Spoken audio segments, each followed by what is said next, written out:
ఒకసారి భృగు మహర్షి తన అజ్ఞాన నేత్రం కారణంగా విష్ణు చెస్ట్ పైన తన కాలితో తన్నుతాడు. అప్పుడు విష్ణువు తన బొటన వేలుతో ఆ కన్నును చిదిమేసి భృగు మహర్షిని ఏం చేయకుండా వదిలేస్తాడు.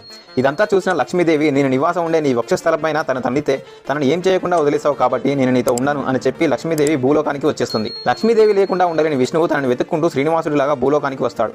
లక్ష్మీదేవిని వెతుకుతూ అలసిపోయి ఒక చెట్టు కింద పడిపోతాడు. అప్పుడు చీమలన్నీ కలిసి శ్రీనివాసుడికి ఎండావాన తగలకుండా ఉండడానికి ఒక పుట్టను తన చుట్టూ నిర్మిస్తాయి.